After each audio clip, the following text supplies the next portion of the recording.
และนี่ก็คือคนลาวทั้งหมดที่ไปปอนบัตรหรือว่าเลือกตั้งที่สถานทูตลาวเนาะทุกคนคิมก็บ่ฮู้ว่าทุกคนได้ไปบ่ทุกคนแต่สำหรับ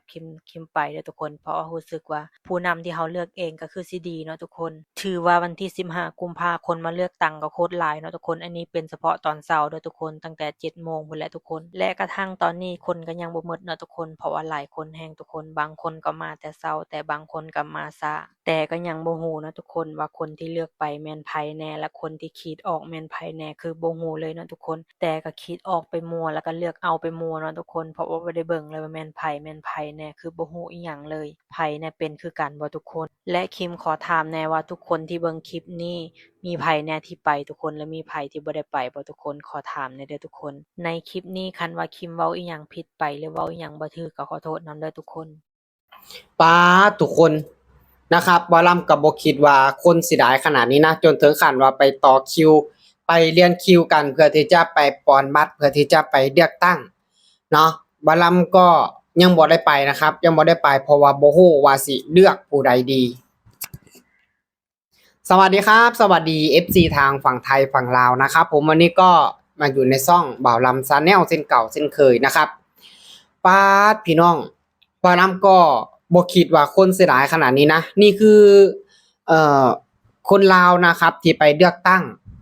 เนาะอยู่ในสถานทูตลาวเพราะว่าเริ่มตั้งแต่วันที่15เนาะ15ตั้งแต่เมื่อวาน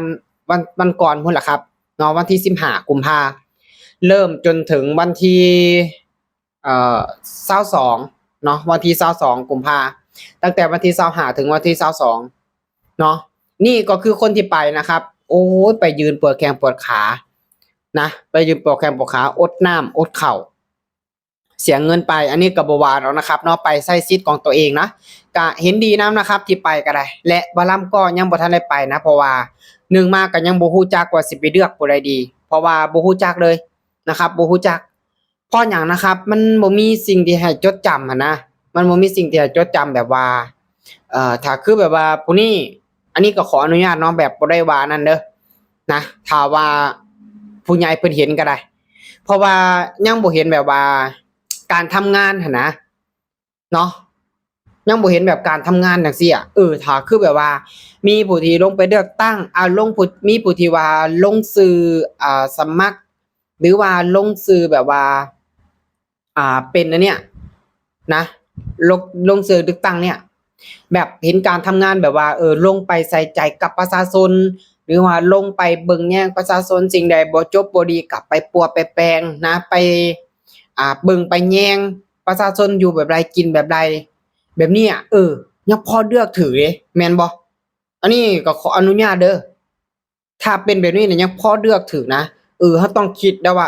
เราต้องเลือกคนนี้แม่นบ่ เพราะว่าผู้นี้ใส่ใจกับประชาชนเบิ่งแยงบ้านเมืองเบิ่งแยงกับประชาชนแบบนี้หันนะแต่ว่าเนี่ยยังบ่เห็นผู้ใดออกมาเฮ็ดแบบนี้มันก็เลยบ่ฮู้จักว่าสิไปเลือกผู้ใดดี1อันนี้ก็คือเรื่องหนึ่งแล้วเรื่องที่2ก็คือในเรื่องของที่ว่าประเทศลาวเนาะมีพรรคเดียวนะครับมีพรรคเดียวเนาะก็คืออยากถามว่าแบบเลือกไปแล้วมันสิมีประโยชน์หยังบ่หันนะมันสิมีประโยชน์หยังบ่ถ้าว่ามีประโยชน์อันนี้ก็เดี๋ยวบ่ารำก็สิไปคือกันนะครับบ่ารำก็สิไปถ้าว่าแบบ บาลัมคืออันนี้บาลัมกะอยากขอความคิดเห็นเนาะบาลัมก็อยากขอความคิดเห็นเพราะว่าบาลัมกะทั้งชีวิตบาลัมเองก็บ่เคยเลือกตั้งบ่เคยไปเลือกบ่เคยมีแบบนี้นะนี่คือปีแรกที่ว่าประเทศลาวนะมีการเลือกตั้งนะครับแบบประเทศไทยแต่นะครับผู้ที่ลงเลือกตั้งนะผู้ที่ลงมีสื่อลงเลือกตั้งเนี่ยถ้าเป็นประเทศไทยเนาะถ้าเป็นประเทศไทยก็1มานะก็คือจะลงไปหาเสียงลงไปแบบทำงานหั่นล่ะเนาะก็ถ้าคืออยู่ประเทศไทยลงไปทำงานให้ประชาชนได้เบิ่งได้เห็นว่าช่วยเหลือประชาชนเบิ่งแยงประชาชนแบบนี้น่ะประชาชนก็มีใจแม่นบ่มีใจฮักมีใจแบบว่าคนนี้อาจจะเหมาะกับการเป็นผู้นำมาเลือกมาเนาะเลือกมาเป็นผู้ที่มาบริหารประเทศเบิ่งแยงประเทศจังซี่หั้นนะมันก็โอเคแม่นบ่อันนี้บ่ลำบ่ได้กล่าวหาหรือว่าอันนั้นใดๆนะอันนี้แค่ความคิดของวารัมแล้วก็วารัมมาเบิ่งทางประเทศไทยแล้วก็ทางประเทศลาวแต่ว่าทางประเทศลาวเนี่ยยังเงียบนะครับเงียบบ่มีแบบนี้หั้นนะ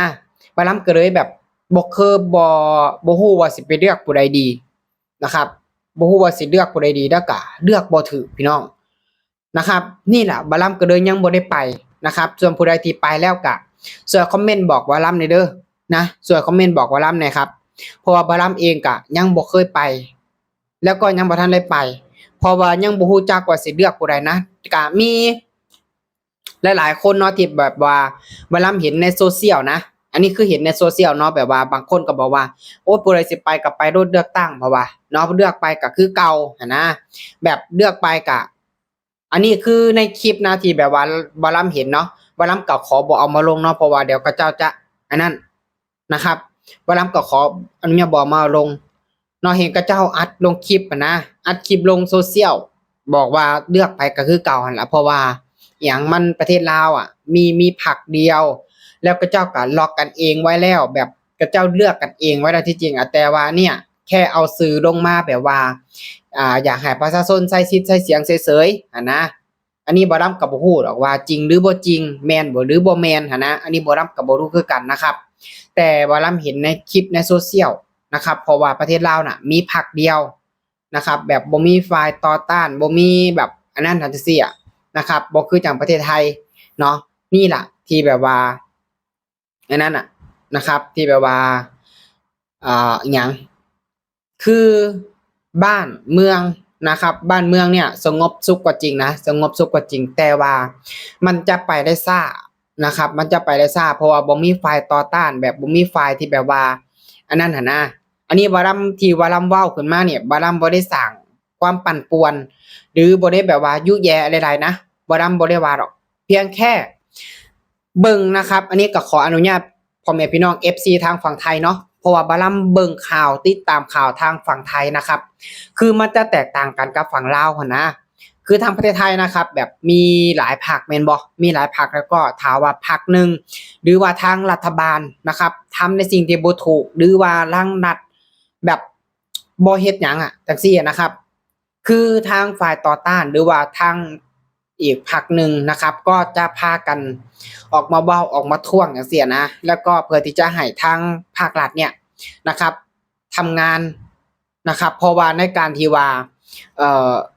ลงนะครับลงสื่อสมัครนะครับเป็นอหยังเป็นรัฐบาลเป็นสสเป็นสสสหยังก็แล้วแต่นะครับที่ว่าลงชื่อไปสมัครเนี่ยก็คือมาเพื่อพัฒนาประเทศมาเพื่อที่จะปรับปรุงประเทศจังซี่นะครับนั่นแหละมันก็เลยแต่ว่าประเทศลาวยังบ่มีแบบนี้นะครับเนาะยังบ่มีแบบนี้ก็บาลัมก็เบิ่งก่อนนะเบิ่งก่อนนะครับเดี๋ยวจะไปคือกันนั่นล่ะนะครับก็เบิ่งก่อน